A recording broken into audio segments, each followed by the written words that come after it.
Hello everyone, welcome back. In this video, we'll be discussing about the third problem of today's weekly contest, count the number of square-free subsets. The problem states that you are given a positive integer array nums and you need to count the number of square-free non-empty subsets of the given array.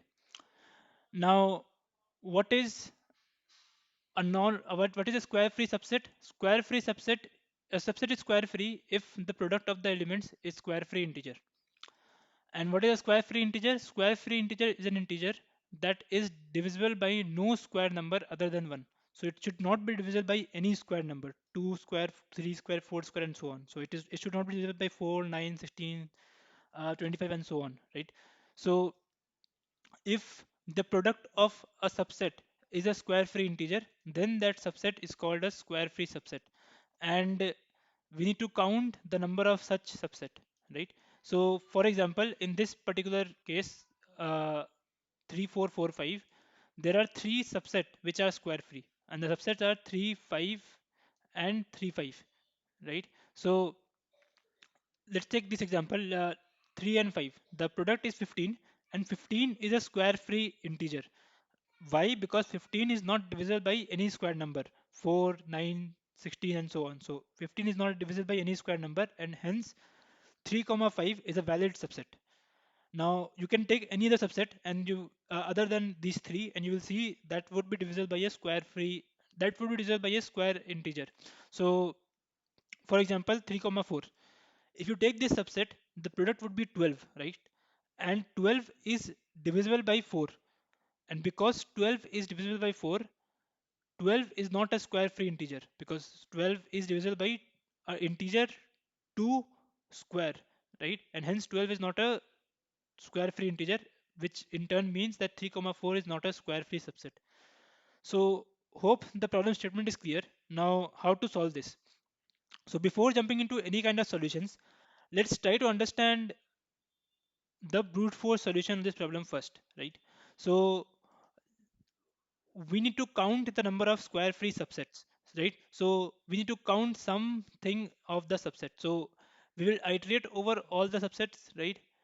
We'll find the product because to understand whether this subset is good or not, or we need to find out whether the product of the elements is a square free integer or not. So we'll find the product and then we will iterate over all the primes and check whether the integer, the product which we get is divisible by 2 times the prime, right? So okay, first of all, why we are checking only primes? Because for non-prime squares, we will, like, for non-prime square, prime would cover that. For example, we don't need to check whether a number is divisible by 36 or not, because for if the number is divisible by 36, it means it should be divisible by 4 and 9 as well, right? So basically we are not checking whether the number is divisible by 6 square or not, because we would be checking the primes. So 2 is a prime, so we would be checking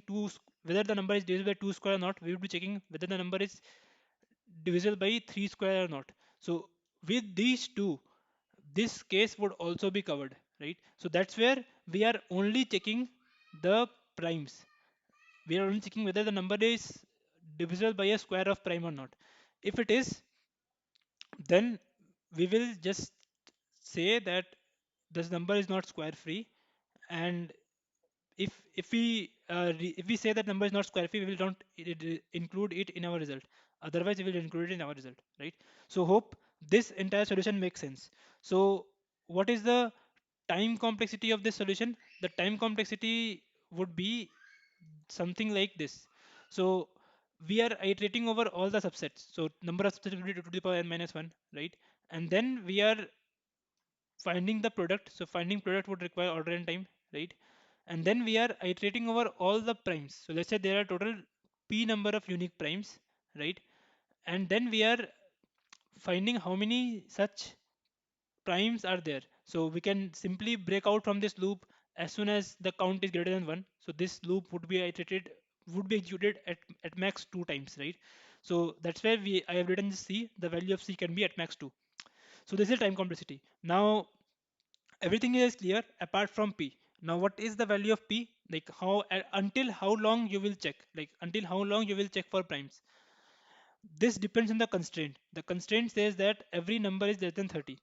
Because every number is less than 30, it doesn't make sense to check for a number whether a number is divisible by a prime greater than 30 or not. Because everything is less than 30, so it doesn't make sense to check whether the number is divisible by 31 or 35 or something like that, because everything is less than 30. Hence, P number of unique primes would be number of unique primes before 30. And how many primes are there before 30? Only 10. 2, 3, 5, 7, 11, 13, 19, 23, and 29. Right? So these are the 10 primes which are there, which are less than 30. So the value of P here is 10. Right? So this entire time complexity is dominated by 2 to the power of n. Right?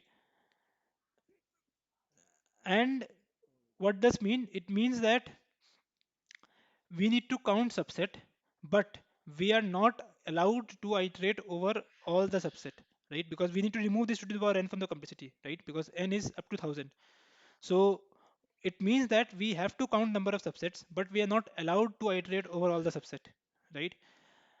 And this is a very standard problem, and you might have solved this yourself in various other problem in disguise as well. So let's try to understand this with a simple example first, and then we will revisit this problem again. So for now, let's say we are trying to solve how many subsets are there which have sum less than 10, right? This problem is also very similar to the previous problem in the sense that we can't iterate over all subset because the value of n, let's say, is up till 1000, right? So you can't iterate over all subsets. So the brute force again would look something similar to the previous one. We'll just iterate over all subset. We will find the sum and we'll check whether the sum is less than 10 or not. If it is, we will increment the result. Otherwise, we will not. Right? This is the brute force solution of this particular problem. Now, I would encourage you to pause the video and think about the actual solution which would fit in the time complexity here. Because this is easier version of the problem, and you might have solved this already if you have solved any kind of recursion problem before, right? So pause the video and give it a try. So hope you have thought about it. Now, how to solve this in less than or without iterating over all the subset. So the way to think about this here is we have some less than 10, right? So what are the possible values of sum? The possible values of sum would be something like 1, 2, 3, 4 up till 10, right? So these are the possible values of 10, possible values of sum. So instead of saying that, okay, give me number of subsets having sum less than 10, let's say we tweak the problem and say, okay, give me number of subset which have sum 1. Let's say there are x1 number of subset. Give me number of subset which have sum 2. Let's say x2 number of subset, and so on and so forth. And finally, I will just sum them all up to get all the subset which have sum less than equals to 10, less than 10. So what we have just done is we have said that, okay, we will not iterate over all the subset. Instead, we have bucketized our subsets. We are saying that, okay, how many subsets are there which have sum 1, how many subsets are there which have sum 3, and so on and so forth, right? So now the problem is, give me number of subset which have some x, right? And the value of this x would be anywhere between 1 and 10. So we need to find how many subsets are there which have some x. Now this problem is very standard problem. Think about it. We have to count the number of subsets which have some x from this array. So let's take the first element. So this first element would either be included in your final subset, or it would not be, right? So there are two choices. Either you will take 3 or will not take 3. So if you take 3, what will be remaining? The remaining would be this array, and the remaining sum would be x minus 3. So now what do you want? You want count number of subset which have some x minus 3. So this problem, and the original problem is exactly similar, right? So in the original problem, what we are saying is count number of subset of this array which have some x, right? And now we are saying count number of subset of this array which have some x minus 3. So this problem and original problem are exactly similar. So hope you can see the recursion here. So what you will say is, okay, there are two choices. Either you will take 3 or will not take 3. Or in other words, either you will take the first index.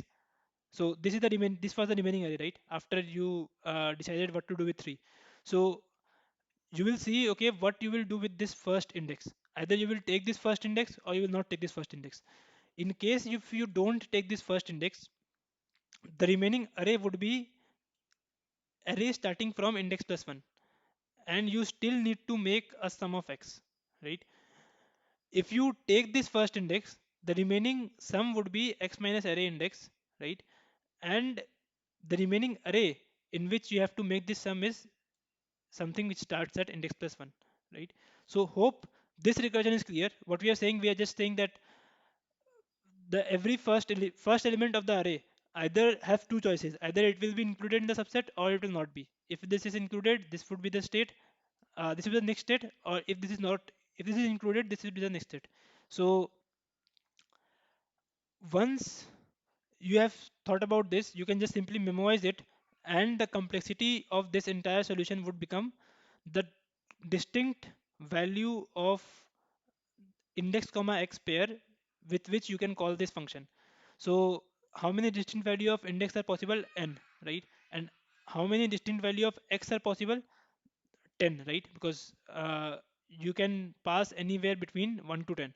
So the complexity of this entire solution would be order n into 10. Now notice that you can just call this function for 1, 2, 3, 4 up till 10, and you will get this x1, x2, x3 and so on up to xten. And finally you will sum all them up and you will get the final result that you were asked for. So just to reiterate what we have done, we started with iterating over all subsets, but iterating over all subset doesn't scale because the value of n is 10 to the power 3. So we have said what we have said. We have just said that, okay, what is constant here? The constant thing here is sum, which is also very less up till 10, right? So we have bucketized the subset. We have said, okay, instead of finding instead of finding all the subset and then finding out which of them has less than some 10 or not, we will find all the subset which have value 1, which have value 2 and so on, and then finally sum them all up to get the answer, right? So this is the way we solve this problem, and we make sure that the complexity is brought down from order to the power n to something of the range order n, right? So this is the exact same trick that is applicable to all such problem where you have to find the subset, but you are not allowed to where you have to count the subset, but you are not allowed to iterate over all the subset, right? So let's go back to the original problem and let's see if we can apply the same trick here. So in this problem, what we have asked for is we are not allowed to iterate over subset, but we still need to answer the number of square free subsets, right? So you need to bucketize this again, right? So you need to say you have to bucketize this in some manner so that the problem would now become how many subset fall in this bucket, how many subset fall in this bucket, and so on and so forth, right? Now, what does this bucket denotes in this particular problem?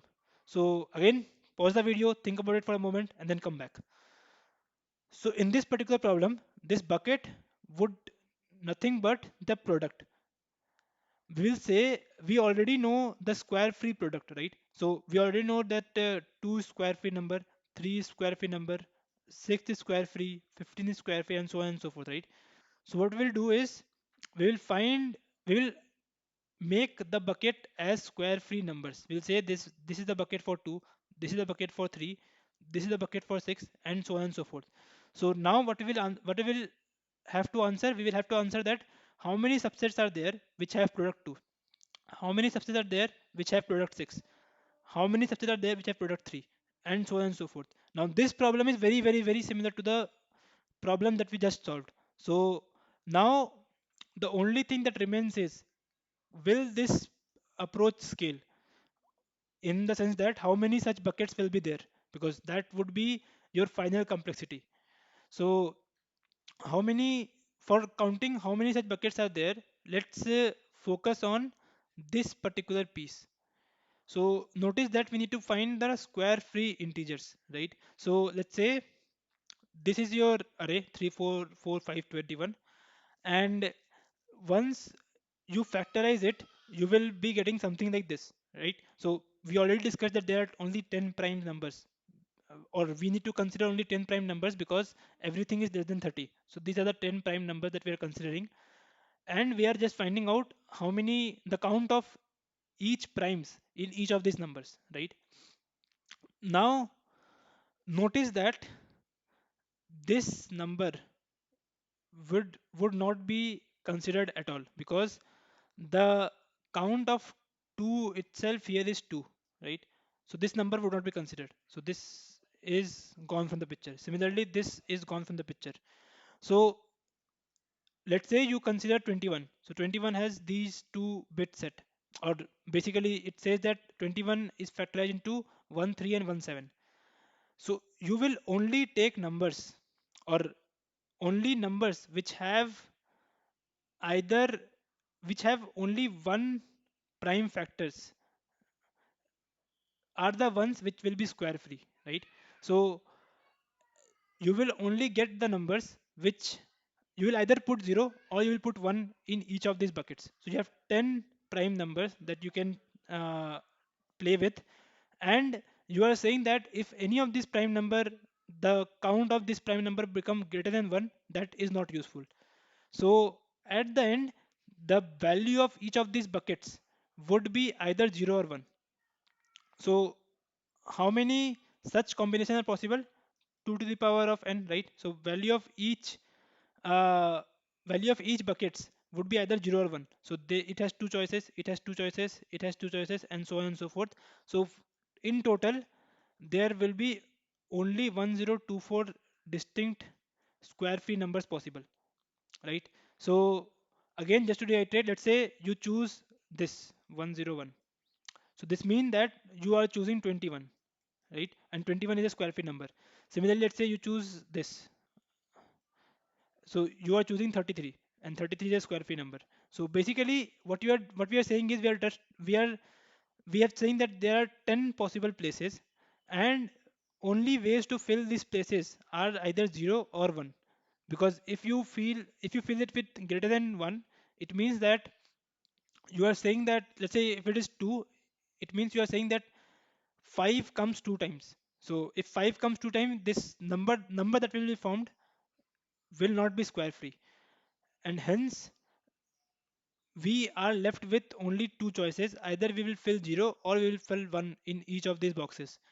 And with this approach, there are only 1024 possible combinations of square free numbers in this particular case. So what we are saying is, we will be having 1024 buckets, and we have to find out how many subset are there which have the product 2, which have product 3, and so on and so forth. And we will keep on doing this for all this 1024 subset, for all this 1024 square free integers, right?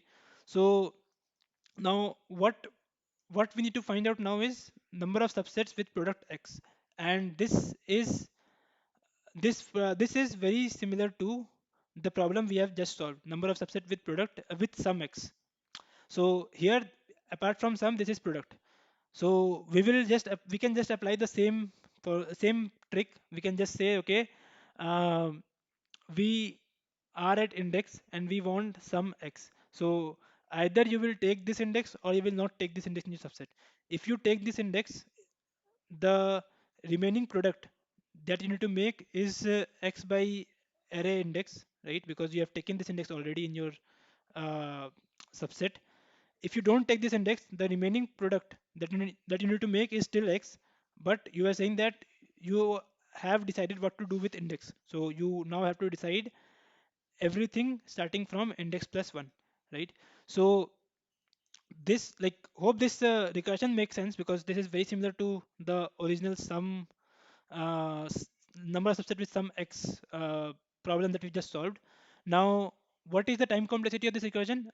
The time complexity would again be the number of distinct values uh, of index comma x pair. So number of distinct value of index would be n, right? And number of what is the number of distinct value of x, or what is the max value of x? The max value of x would be the max product. And what is the max product? Max product would be 2 into 3 into 5 into 7 and up all the way to 29, right? So this would be somewhere around 10 to the power 11, right? So the complexity is still not good, n into 10 to the power 11, right? But what we know is, we know number of distinct value of this x. Number of distinct value of this x would be 10 to the 1024. Like that is the number of distinct value of x. But if we just take x, the value would become 10 to the power 11, right? So we need to, instead of directly getting x, we can just hash this x to one of these values. So we know only 1024 distinct values are possible, right? So we can just map this x to one of these 1024 and reduce this 10 to the power 11 to 1024, right? So what we are saying is, if we take x, the recursion would have to support n into 10 to the power 11 of matrix.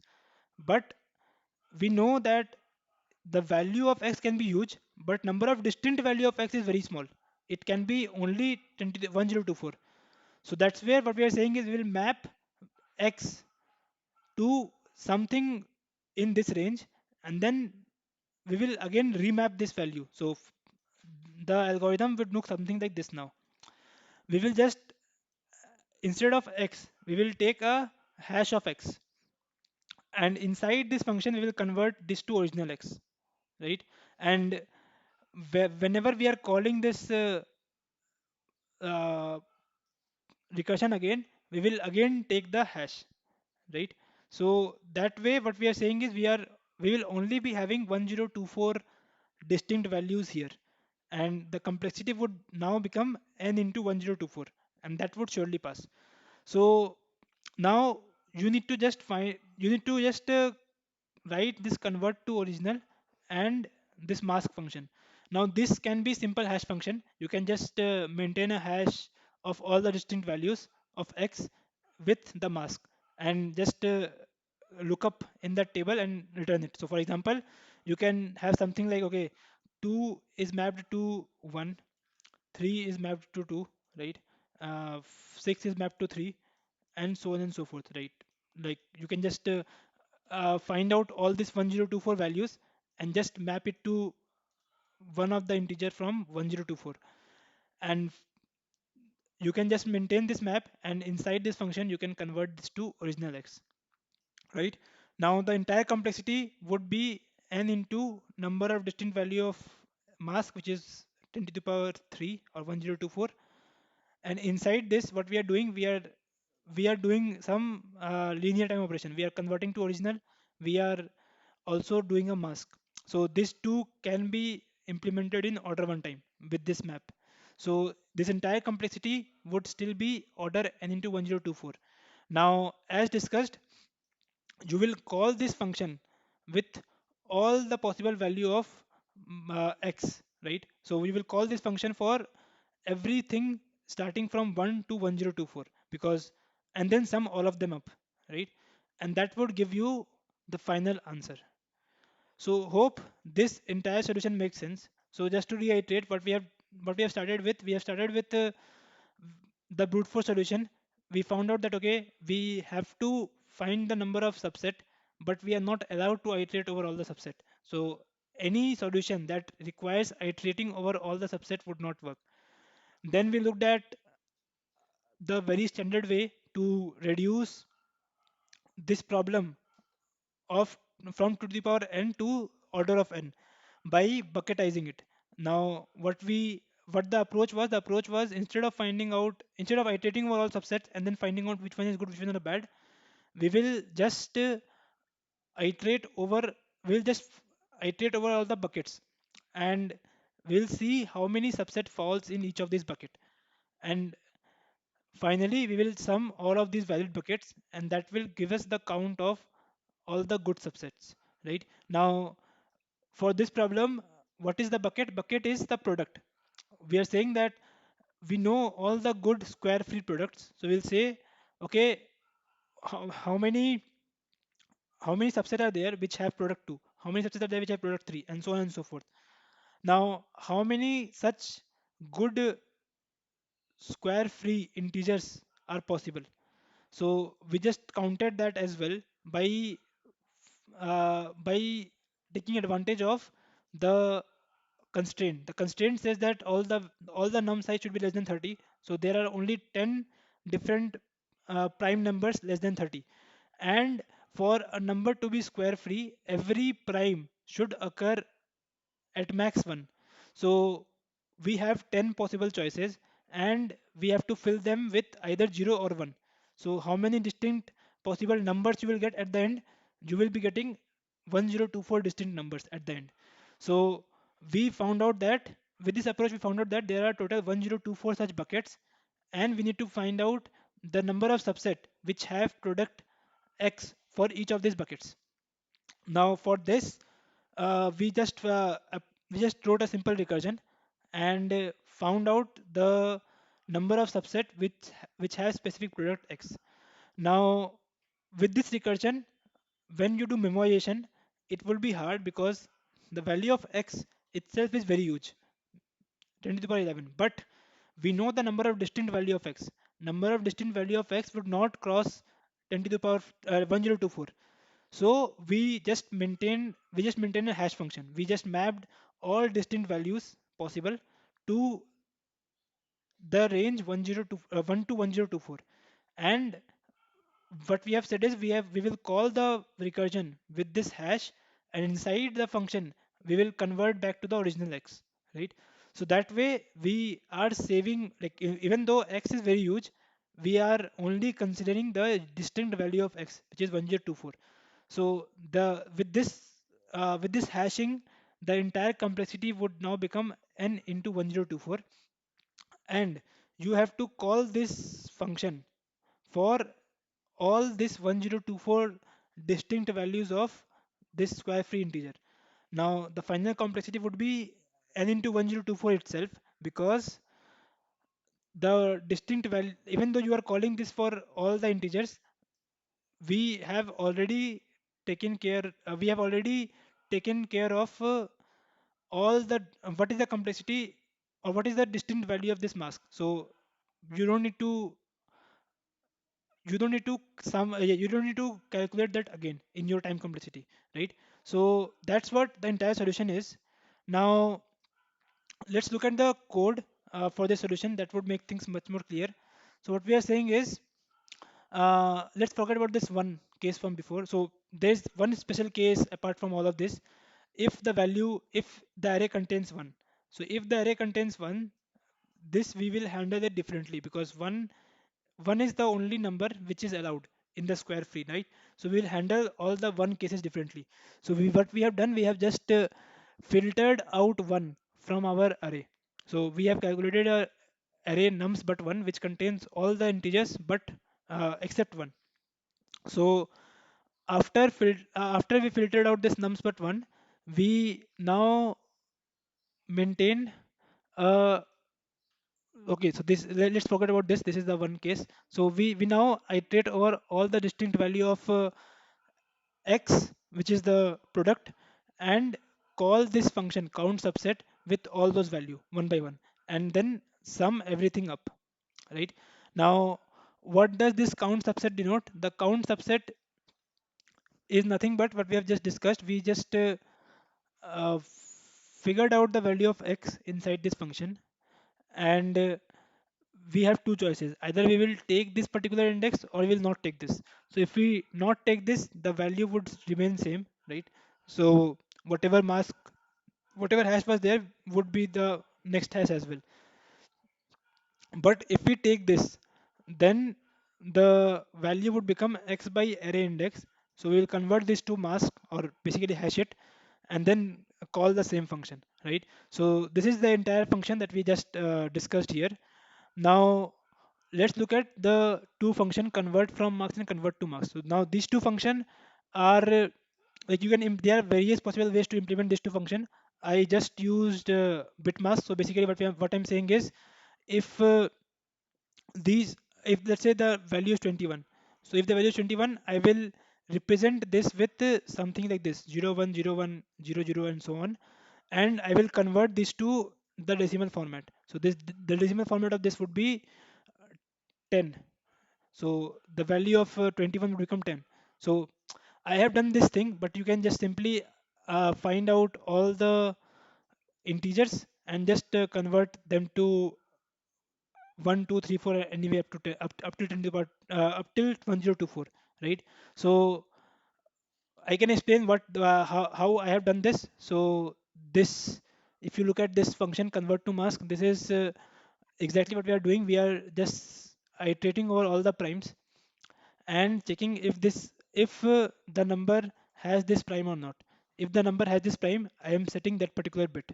So this is a way to set this particular bit in the decimal format. And for convert from mask, I am doing the opposite. What whichever bit is set, I am just taking this number and multiplying it with my result. So if this bit is set, I will take 3. If this bit is set, I will take 7 and multiply everything. So 3 into 7, 21 is my result. So that's what I'm doing. I am again iterating over all the primes. We are checking if this bit is set. If this bit is set, we will just multiply the result with this prime number, right? So again, there are multiple possible ways to implement this count from convert to mask and convert from mask.